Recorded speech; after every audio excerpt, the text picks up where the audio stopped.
In this module, I'll be introducing the 10 first principles of horse training that have been developed through ISCS, which is the International Society for Equitation Science. And these 10 principles are just things to bear in mind when you're training a horse, no matter what kind of modality of training you're doing, whether you're riding race horses, you've got a driving horse, you've got a miniature pony, you want to do clicker training, parelli, you name it. As long as you focus on these 10 principles and keep them in mind, or even when you're assessing an instructor, if you go and look at, watch a dressage instructor and you want to see if they are training in an ethical way that isn't harmful for the horse and using the best sort of principles out there, if you go back to these 10 principles, it'll really let you know if their training as an instructor is up to standard, and it'll really help you to shape the things that you do with your horses.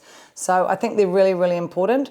The International Society for Equitation Science has been around probably about 15 years, I think now.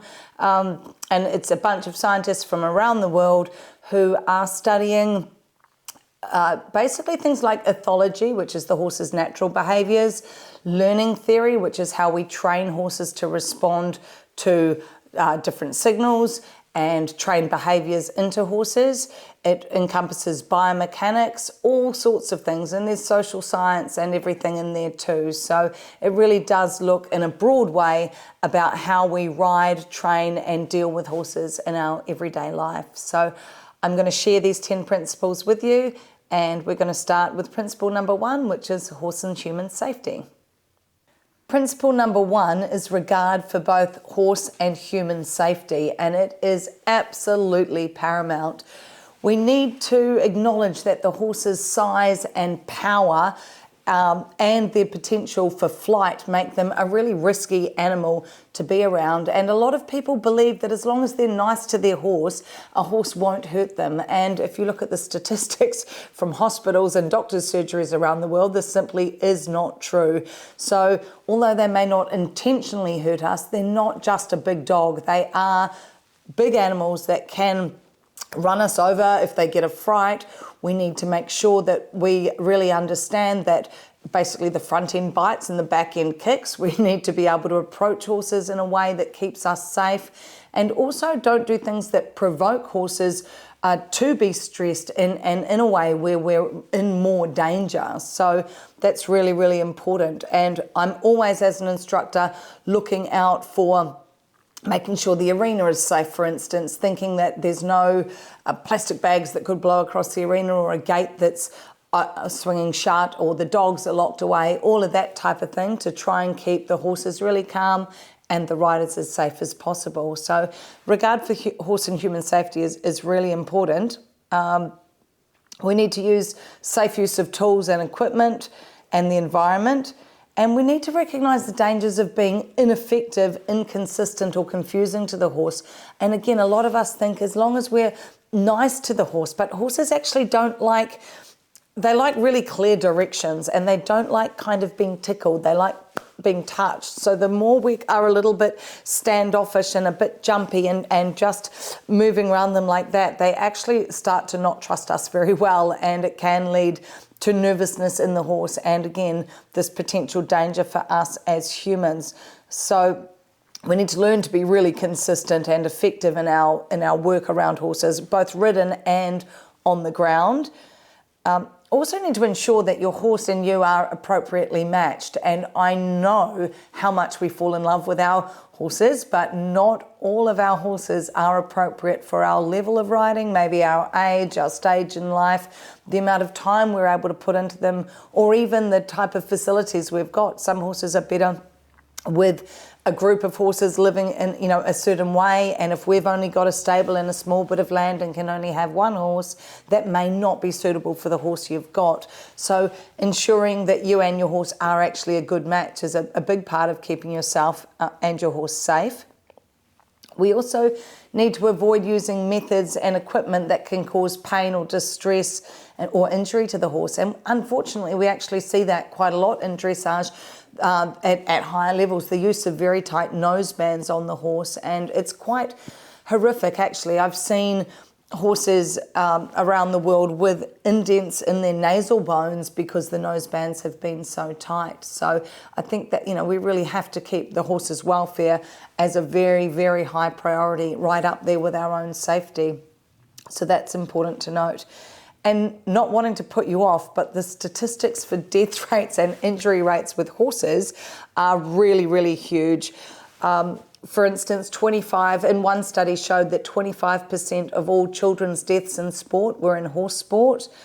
You are 20 times more likely to have a serious accident on a horse than on a motorbike. And that's pretty scary, because I always thought motorbikes were the scariest kind of things you could do with a really high injury rate. But even for professionals, it's been shown that you get one serious injury for every 350 hours spent with a horse.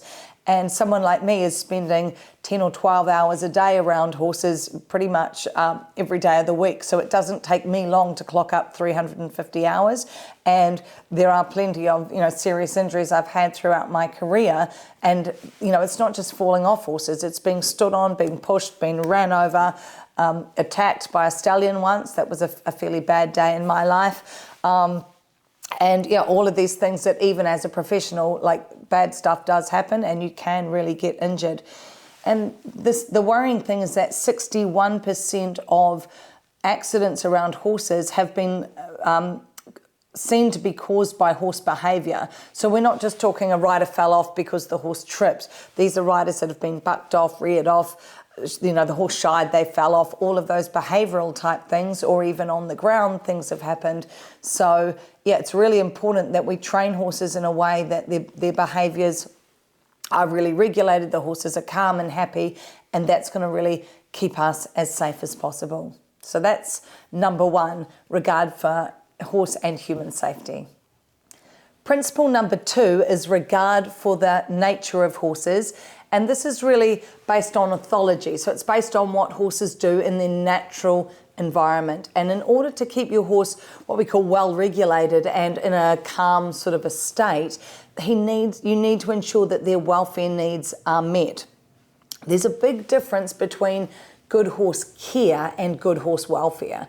So a lot of people say to me, I care for my horse so much, all his needs are met. He's got the latest rug and the farrier comes and he puts the special nails in and I paint his toes and we make sure he's got this and that and he has this special hay and it's gone through a hay steamer and, yes, for sure, those things are all good horse care, but good horse welfare is what the horse actually needs for himself to remain a really balanced individual and be able to kind of take care of himself and function to the best he can mentally. So his welfare needs are lengthy daily foraging, equine company, and freedom to move around.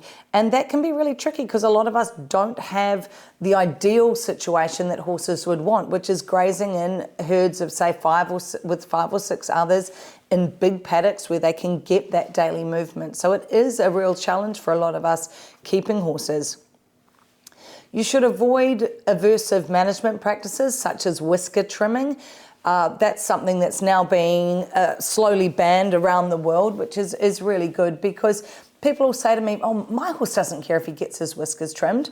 And I'm like, how do you know? Did you do a survey with him? Like on a scale of 1 to 10, how much does this affect you? And it really does. The horse uses his whiskers, or what we call the brissae, to feel it because he can't see directly under his nose. It's a kind of a blind spot for him. He uses it to feel around when he's eating and to check if things are safe. You'll often see a horse maybe on the trailer put his head down and I don't believe he's really sniffing the ground. I think he's actually testing it with his whiskers to get more sensory knowledge of where he's about to put his feet, because obviously his sense of smell is amazing. He doesn't have to put his nose up to a tiger to smell that it's dangerous or anything like that. He's got a fantastic sense of smell as a flight animal. So avoiding things like whisker trimming and ear twitching and some of these practices that were quite normal many years ago and now have been seen to really not be great for horse welfare.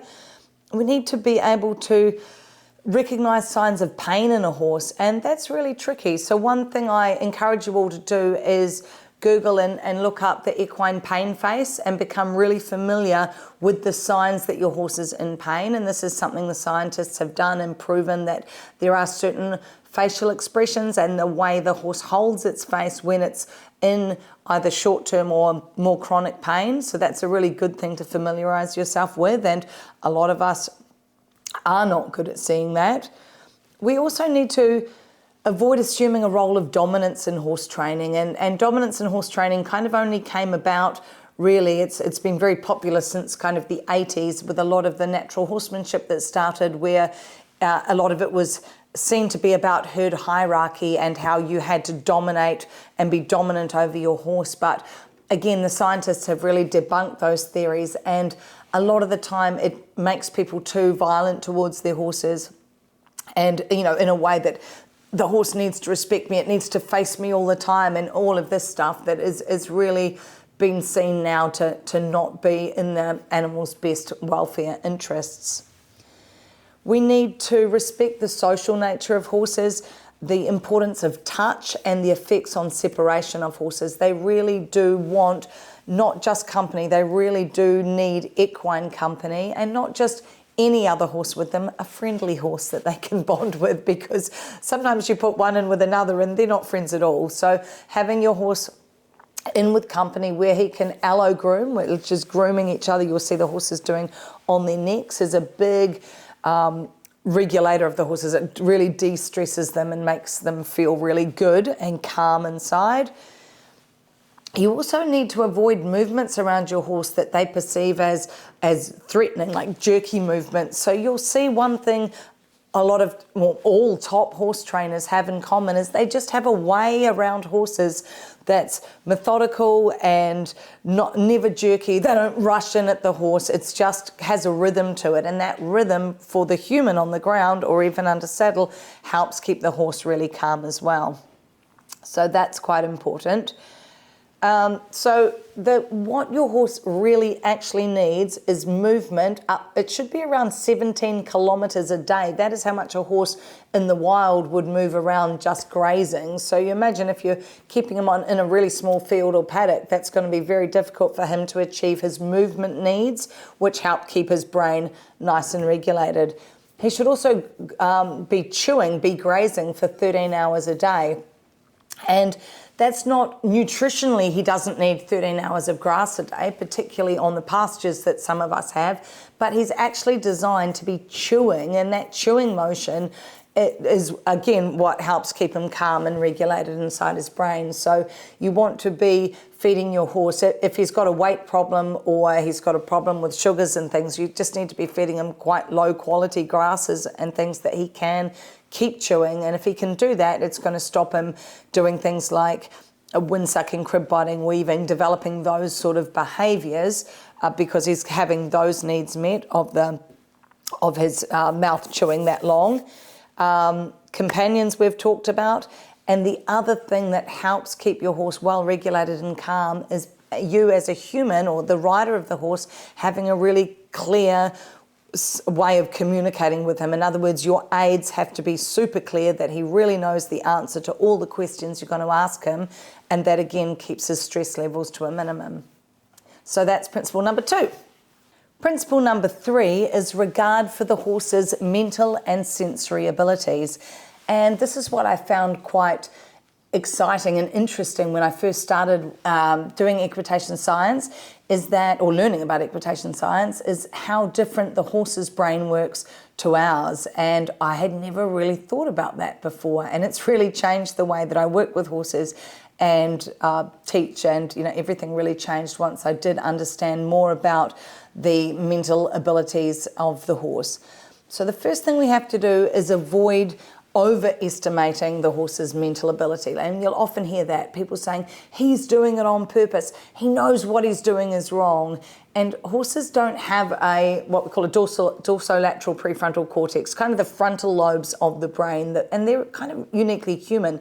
That's the part of the brain that allows us to think back in time, think ahead in time, put 2 and 7 together and make 18, be able to extrapolate, make stuff up that didn't even happen. Our brains are just incredible at doing weird and wonderful things, and It can make us into very good or very bad people. But horses don't have that ability. They really just live in the moment. They have a very large amygdala, which is the part of the brain where the flight response is stored. So the horse has the largest amygdala of any domesticated animal. And so basically we've taken the animal with the highest propensity for flight and strapped a saddle on it and thought, won't it be grand to go and ride this lovely, magnificent animal? So yeah, we have to be really aware of them, that they're basically set up just for locomotion and for flight. They have fantastic memories, but their memories are photographic, not videographic, so they don't replay scenarios in their head. For instance, it's not technically correct to say your horse has a phobia. So someone will say to me, oh, my horse has hosophobia, clipperphobia, dressageophobia, that's a good one. But to be phobic of something, it's really in your frontal lobes of your brain. So if I was afraid of flying and someone mentioned to me airplane ticket, I would suddenly be like, oh no, like flight, and it would make me very anxious. The horse, if your horse is afraid of being hosed, he doesn't sit in the paddock all day thinking, oh, please don't let it be a hose day. He has to actually see the hose in front of him for him to go, I don't do hoses. So their memory like that, or the way their brain works, is quite different to ours. We need to acknowledge that horses see and hear very different to us. They've got very, very acute hearing. Their eyesight is quite interesting. There's two types of vision the horse has, monocular and binocular. And when he's using his monocular vision, he's got nearly full 360 kind of vision, and he has to have that to keep himself safe. His eyes are out on the side of his head, and he can scan right around him. But when he uses his binocular vision to really focus on something, his vision narrows down like he's looking through this tiny little slot. And that has some repercussions for the way, say, we jump horses and where their heads need to be in order to judge the fence and things like that. So eyesight, very different from ours. You should avoid long training sessions and keep repetitions to a minimum to avoid overloading the horse's brain. And yeah, really avoid assuming that horses think the same way as we do, because they simply don't. And we often talk about people anthropomorphizing their horses, so putting human kind of qualities onto the horse when he really doesn't deserve or need us to be doing that. And that's where we are really blaming our horses for what they're normally showing us, is that they're either in pain or they're simply showing us a habit that was formed because someone on purpose or inadvertently taught the horse along the way to do that particular thing. So he's not out there to get you. He's not plotting against you. He's really is. That's what I love about horses. They're so true. They just tell you exactly what they know, and no more and no less.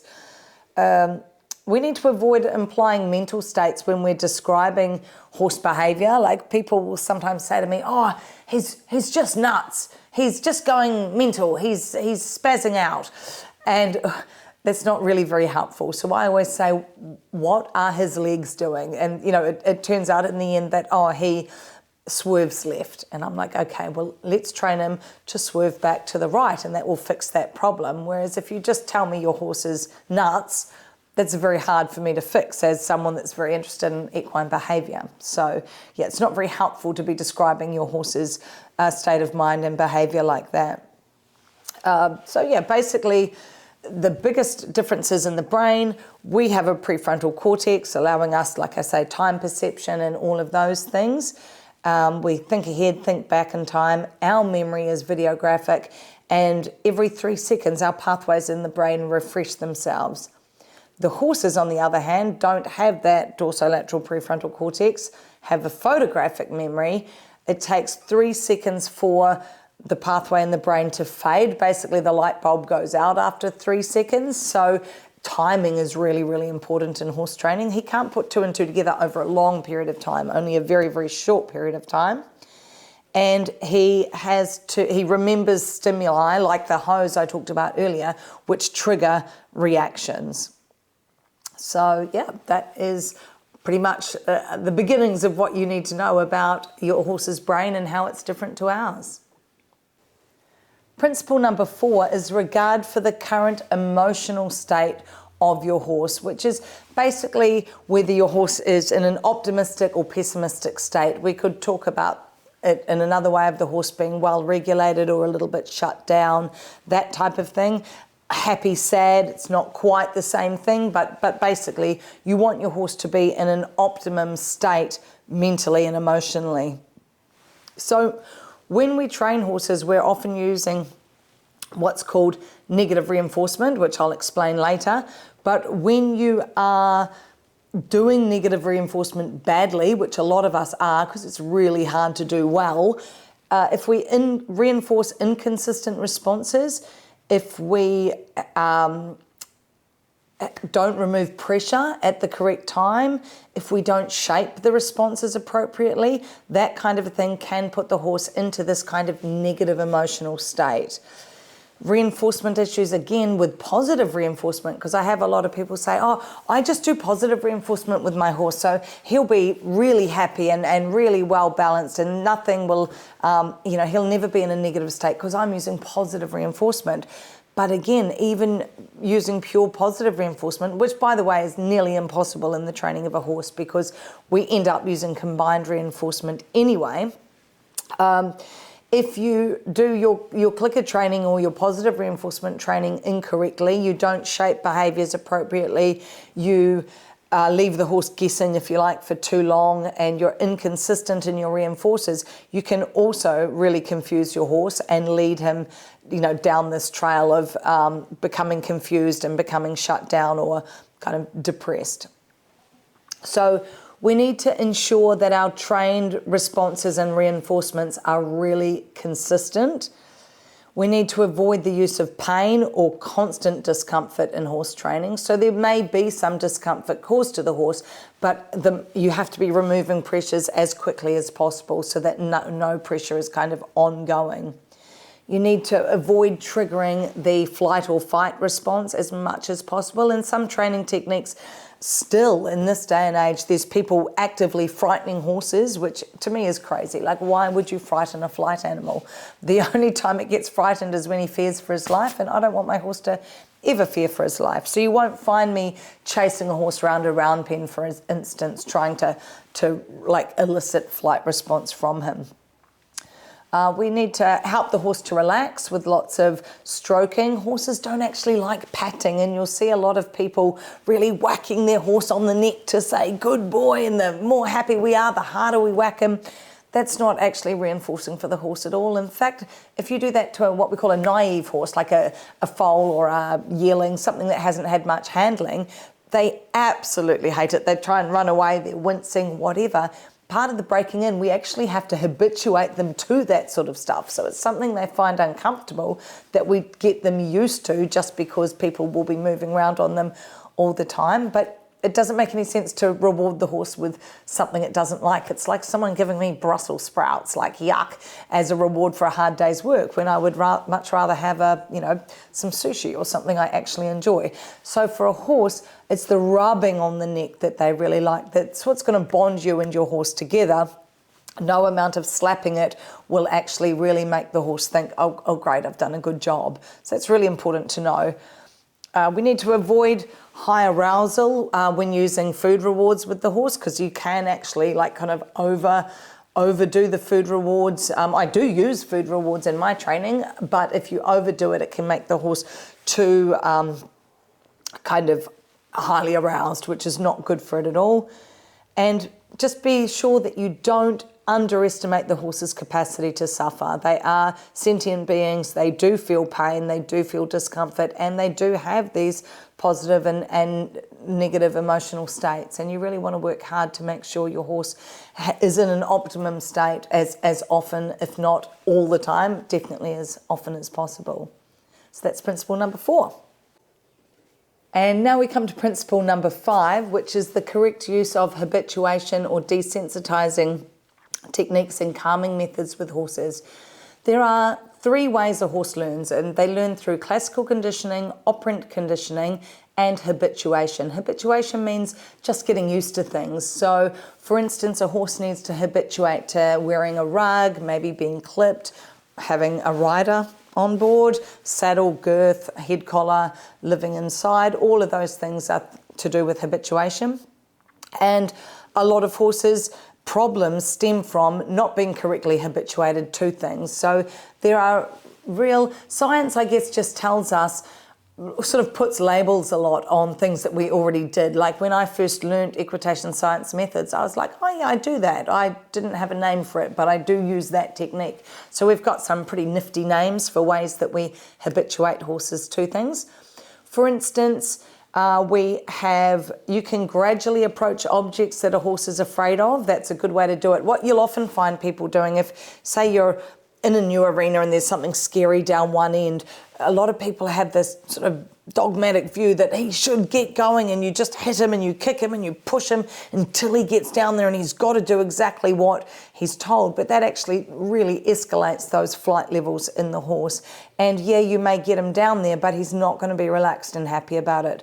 So instead, if you gradually approach objects that the horse is afraid of, or gradually bring the object closer to the horse and give him time to process it and realize that he's safe, we call that systematic desensitization. So bit by bit, getting him used to things. And we're always starting with the smallest level of aversion. So you just don't throw them in at the deep end. So bit by bit, allowing this gradual desensitization to happen. Another thing we do is called overshadowing, where I'll use that a lot with, say, a horse that's afraid of clippers, and I'll step the horse forward and back, forward and back, forward and back as we gradually approach with the clippers, just keeping control of the horse's legs all the time and never pushing him over threshold. And we call that overshadowing. That's a very useful technique to do when horses are scared of things. You can also associate things he doesn't like with something pleasant. So you can give him some food, for instance, when you first start handling him with the clippers. Again, that's a good one to think about. So if you bring him food every time you switch the clippers on, he soon associates the clippers with something pleasant and not something that he finds aversive. You can also just ignore undesirable behaviours and reinforce the desired alternative. So you just don't, just kind of ignore the thing the horse is doing wrong and keep reinforcing the behaviour that you do want. That's called differential reinforcement. And you really need to avoid, this is probably the biggest takeaway about all these methods of habituation and desensitization, is to avoid flooding. And flooding is a technique that's been used for centuries with horses, where they basically can't run away. So you've got them in a stable or somewhere secure, or you've got hobbles on them or something like that, and then you absolutely flood them with aversive stimuli. Now that will eventually make the horse calm, but it puts them into a shutdown mode and a fully sort of depressed state. Like if a flight animal can't escape and just gets bombarded, they just go into shutdown, and we really want to avoid that. That has major welfare implications on the horse. One more technique that's really fun to do if you have a horse that's afraid of maybe umbrellas. Like that's one of the hardest things when you go to a dressage show. There's a lady with a pram, someone on a bike, all of this stuff happening. And the best way to teach your horse to be okay with that sort of stuff is to teach the horse to go towards the umbrella, for instance, and the umbrella leaves. So we call it approach conditioning. You basically teach your horse to chase what it's afraid of instead of being chased by what it's afraid of. And that makes your horse much more bold and much more inquisitive, knowing that if it walks towards scary things, the scary things leave. So that gives the horse control of its environment and is a really powerful training tool that, I encourage you all to do a bit of a Google on and look up about that technique it's called approach conditioning. So that's what you need to know about desensitizing horses, habituation, and really important as one of the 10 principles of horse training. Principle number 6 is the correct use of operant conditioning. And you don't need to really learn names like operant conditioning. It all sounds a little bit tricky, but if you just understand the basic principles behind it all, that's what's really important, as opposed to the labels we put on these things. So remember, I said that there were 3 ways a horse learns: through operant conditioning, classical conditioning, or habituation, just getting used to things. Operant conditioning has 4 quadrants or 4 quarters to it: positive and negative reinforcement and positive and negative punishment. Unfortunately, when the word negative is used, a lot of people think that means bad or wrong, or people will say to me, oh, I don't use negative reinforcement, but what they're actually talking about is positive punishment. So you've got to think of a reinforcer.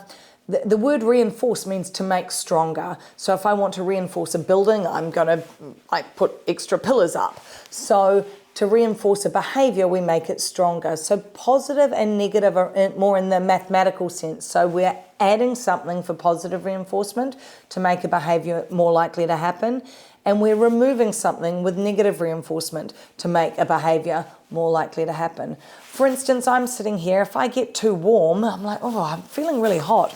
I'm going to just unzip my jacket. I take my jacket off. I'm like, oh, that's better. I feel better because I've removed my jacket. And then that's negative reinforcement. I feel better. Next time I'm hot, I know that removing my jacket will be beneficial to me. So that's negative reinforcement. But now I'm kind of cold. So I'm feeling cold. I'm going to try putting my jacket back on again. So I'm adding something. How do I feel once my jacket's back on? Oh, that's much better. I feel a lot warmer. So next time I feel chilly, I'm going to put my jacket back on because I was rewarded. That behaviour is quite reinforcing to me. So something as simple as my jacket can either be used for positive or negative reinforcement. Just addition or removal to make a behaviour more likely to happen. On the flip side, we've got punishers, which are designed to make a behaviour less likely to happen. But punishers are really tricky to do with horses, and we are best to avoid them as much as possible, because done well, they are very effective. Done poorly, which is what we mostly see, they're not effective at all and actually have negative welfare implications. So an example of negative punishment that I've seen people do is things like removing the horse's dinner because he dropped a rail in his show jumping that day, and thinking that, well, I'm not going to give him any food and that'll teach him not to do that again, which is simply ridiculous. But I swear I have seen and heard of people that should know a lot better than that doing that type of thing in an attempt to punish the horse. Of course, that isn't punishing, or maybe it is slightly punishing, but the horse has no idea that that's linked to the behaviour. A positive punisher might be the addition of what you'll often see is people giving the horse a whack with a whip when it does something wrong. But again, it's very unlikely that the horse is going to know that that whack from the whip is anything at all to do with the behaviour they've just done.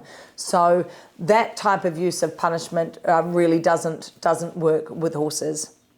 So what I want you to take away from this talk about positive and negative reinforcement is that reinforcers make behaviours stronger. There's nothing negative, like bad, about negative reinforcement. It is impossible to ride your horse without negative reinforcement. When you lead a horse and you release when the horse walks forward, so you pull on the lead rope, the horse walks, takes a step forward, you soften the pressure, that's negative reinforcement. If you're grooming him and he's leaning into you and you push him away, that's negative reinforcement. It's also known as pressure release. So between what we often end up doing in our riding is using what we call combined reinforcement, where you're using the addition of maybe a pat or a scratch or a food reward along with the removal of pressure in order to make a behaviour more likely to happen. And combined reinforcement really is the best of both worlds, if you like. So that's the use of operant conditioning. Principle number 7 is the correct use of classical conditioning. Again, 3 ways horses learn: habituation, operant conditioning, which is positive and negative punishment and positive and negative reinforcement. And the last one is classical conditioning, which is basically Pavlov's theory of association. And a lot of people have heard of Pavlov's dogs. Pavlov did experiments back in, I think it was the 60s, and he found that dogs could end up salivating at the ringing of a bell. So he was ringing a bell and bringing them food consistently, and soon the ringing of the bell made the dogs salivate because they realised that the bell was associated with the arrival of food. So it's this kind of anticipation, if you like, and it's a really big way that horses learn lots of good things and lots of bad things. Like if you've ever gone to get on, put your foot in the stirrup and the horse walks off, beautiful example of classical conditioning that we do not want the horse to necessarily have. So they're very good at classical conditioning. But how classical conditioning actually works with a horse, because of that lack of prefrontal cortex, they can't put two and two together over a long period of time because they can't kind of extrapolate and think through things to link. I can link things that happened years apart that aren't even related. My brain just makes this wonderful story up about how those two things are most definitely related, but a horse can't do that. So in the wild, this is the analogy I often use, in the wild or out in the field, if the trees rustle or the bushes rustle and immediately a scary dog runs out and chases the horse, the next time those bushes rustle, the horse is going to leave. It's like, the dog is coming, okay? But if the trees or branches rustled and bushes rustled and 5 seconds later a dog ran out, the horse would obviously be afraid of the dog and run, but they wouldn't be able to link that sound and the dog arriving. So 5 seconds is far too far apart. So in that scenario, the next time the bushes rustle, the horse would just keep grazing because there's no link in their brain between the bushes and the dog. So that's why timing in our riding is so important. It's also how the horse picks up on light cues such as your seat, your body, your breath. So if I'm doing a downward transition, I'll do subtle things with my body beforehand, like closing my armpits and dropping my elbows, engaging my core before I steady on the reins. And soon, just the fact that I tightened my core, the horse is like, aha, you're about to slow me down. And so he starts slowing down just on my body. So that's a really cool way of how we get our aids lighter and lighter in this process of training them for dressage or training anything really with your horse. You're always trying to shrink things down onto the smallest of aids until he can do it from, say, a voice cue or a body cue. But what you really need to remember with these classically conditioned cues is they're not the ones that save your life. So you may have a horse that stops beautifully whenever you say, whoa, Bobby, whoa. But when you're out at the beach and all his friends gallop off, I can nearly guarantee that whoa, Bobby, whoa will not be helping you at all. So we have to make sure that the aids or the signals he learns through operant conditioning, pressure release, are the ones he really deeply learns. And then we put the classically conditioned cues on top. And that's really important for our safety and for horse welfare as well. So the seat cues, the voice aids, all those lovely little things are really important, and they're what make it beautiful, but they're not always that reliable once the environment grows, once the situation changes. So that's, I think, a really important thing to note about classical conditioning. Training principle number 8 is the correct use of shaping. All good animal trainers use shaping, but a lot of us horse riders are not very good at it. Imagine, for instance, a dolphin trainer needing to train the dolphin to do a backwards flip. So with dolphin training, I know you're thinking, how is this relevant? But it really, really is. How do we train a dolphin to do a backwards flip? Well, for a start with a dolphin, you're using positive reinforcement because you have no ropes or anything. You're not riding the dolphin. You're not leading the dolphin. It's actually free. So positive reinforcement is really where it's at for the dolphin. So when the dolphin does a behaviour you want, they use a peep on a whistle rather than a clicker because it's just at the right frequency for the dolphin to hear. And you then throw the dolphin the fish. So the whistle says you've done it right, and then it gives you a second or two to be able to throw the fish into the dolphin for the reward. So you don't have to be ready with the fish to throw it at the onset of the correct behaviour. You can use the peep on the whistle. So the first thing the dolphin trainer is going to shape is just the nose or the snout of the dolphin poking out of the water, and that's enough. And you say, right, perfect, here's your reward, here's your reward, here's your reward. And you make that behaviour really consistent, And then you set the bar a little higher, so the dolphin's like, where's my reward? Where's my reward? And then it'll jump a little higher, and you're like, bingo, that's the new standard we want. And the dolphin keeps achieving that, and then higher and higher till he jumps so high that he flips over and lands on his back, and that's when you'll give him lots of fish and lots of praise and all the rest of it. So the same with horse training. We need to break things down into small chunks. So I often use the example of leg yield. We know that in a leg yield, the horse must remain on the bit. He must be parallel to the long side of the arena. He must cross his hind legs, staying round, staying focused, staying forward, all of these things that make up a great leg yield. But you shouldn't just come round the corner on a horse that's never done leg yield and try and make it all happen at once. Keep your head down, keep forward, get sideways, don't run off, keep your head down, get over there, no, don't run, stay straight, all of those things, because that's not really horse training, that's horse wrestling, a totally different thing. So in order to train your horse, you want to break it down. Maybe first train on the ground first, the leg yield, and then sit on his back and do a leg yield step from halt. Get that really consistent, and then progress step by step on. So the shaping scale that I use to train horses starts off with what we call basic attempt. So I'm rewarding just a really crude attempt at the behaviour. So say I'm breaking in a horse and I'm using my leg, come on, walk forward. And when he does a little step forward, I'm like, fantastic, that's great. Now, obviously, a well-trained horse, I'm not going to be rewarding that behaviour because that's not my end result. But at the beginning, that's what I reward. So basic attempt first. Then I get the horse obedient to that aid so that they're moving forward immediately from a small signal. Once they're obedient, I look at the rhythm of the horse. So does he keep doing what I've asked until told otherwise? And can I adjust the speed and the stride length within that? After rhythm comes straightness. So does the horse do it and maintain the line and the straightness through the body that I need him to? After that is contact, which basically says, does the horse perform the desired thing in the shape or the posture that I would like him to be in? So first looking at the legs, then looking at the overall shape of the horse.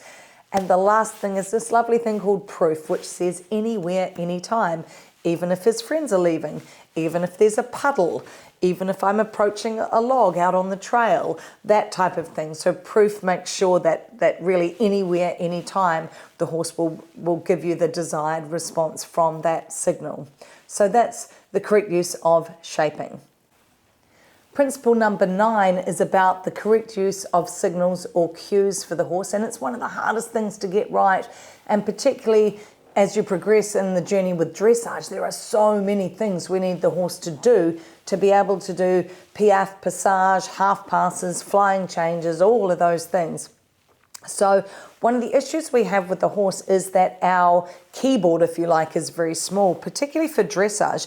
You have to, in the end, basically sit without looking like you're moving anything and get the horse to miraculously do lots of things. So it's not like in training a dog where you could have this signal for sit and this signal for roll over, and you're allowed to use voice cues. You can make your signals very, very different.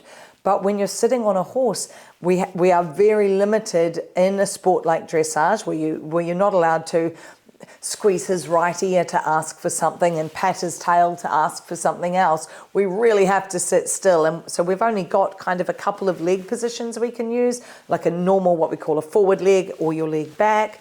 You could use a vibrating rein or a longer, slower rein aid, slightly lifting one hand, slightly opening one rein, but it's, we're pretty limited. So that can be really hard for the horse to decipher.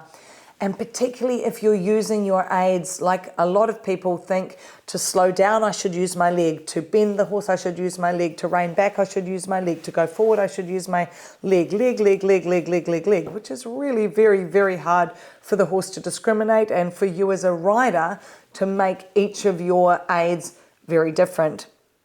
So we need to ensure that each of our signals or cues, or aids as we call them in dressage, has only one meaning. So reins must always mean slow down. An opening of one rein always means turn the foreleg. One leg sliding back should always mean yield, that type of thing. So if you have more than one answer to a question, you're going to get confusion. Imagine if the word sit for your dog at home meant sit or also meant roll over. The dog's going to get very confused, and what that dog will tend to do is start to do his tricks, if you like, wrong. He'll be rolling over when he should be sitting and sitting when he should be rolling over.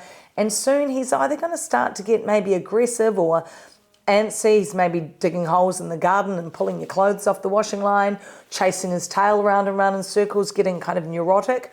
Or he'll go really sleepy and just not bother to do his tricks with you anymore because you're actually really confusing him.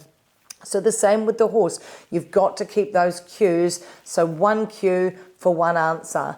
You can have lots of cues to mean the same thing. Say for a dog, you can have the word sit to mean sit, a hand signal to mean sit, clap your hands to mean sit. As long as each of those cues only has one answer attached to it, you will keep the dog really without confusion. So it's only when you double up on the answer to, with two answers to the question that you're going to get the confusion.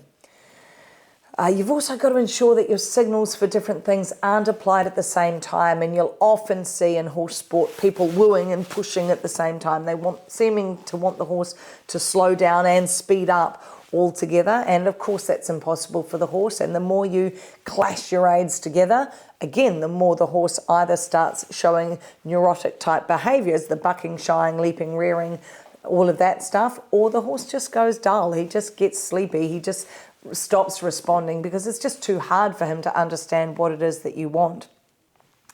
Another thing is to make sure your aids are applied at the correct time. So you need to, for instance, if you want to turn right, the only correct time to turn right is when the right front foot enters the swing phase. So knowing when to put your aids on the horse in terms of where his legs are on the ground is really, really important for success and for the mental healthiness of the horse, and again, for your safety.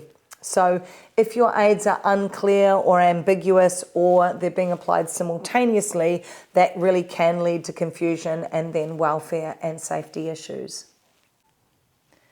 The 10th and final principle of the ISCS 10 principles of training is regard for self-carriage.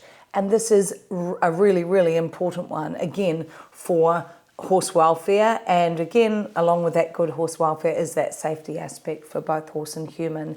So self-carriage is really that the horse is maintaining the line they're on, the tempo they're on, or the speed they're on, and their posture for themselves. So we want to avoid constant signalling of horses, and you'll see that a lot, people saying keep going, keep going, keep going, or keeping on holding on to the horse's mouth. So you need to be able to give on the rein or take your leg off for like 2 steps and ensure that the horse maintains its posture, the line it's on, and the speed and stride length that it's asked to be at without any interference from yourself. So if you're not riding in self-carriage, you're basically holding on to the horse, and that can cause the horse to dull down to the aids, or to actually start to do things like shying, which as soon as the horse shies, he realizes that, the rider's leg came off, or their seat loosened, or the reins loosened a little bit. And so behaviours like shying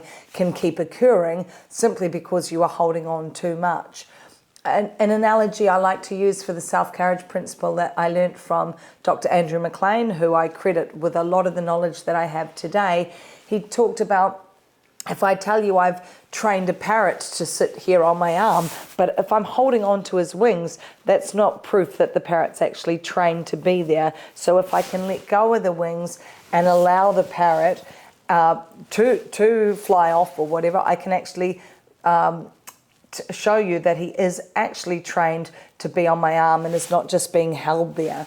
So that's quite a good analogy to think of. So with your horse, you want to check for self-carriage no matter what discipline you're doing, even when you're training in hand, making sure that the horse is holding himself in rhythm and in posture. And in the dressage test, some of the dressage tests that we do actually ask for a test of self-carriage. So it might say, give the reins for 2 strides over X, for instance, or give 1 rein forward in the canter circle, that type of thing. And what the judge is looking for is that the horse maintains the speed and the line, the rhythm, the stride length, and the frame, and doesn't just suddenly, when you give on the reins, put its head up and run off or dart to the left or dart to the right, which would show that the rider was actually holding the horse.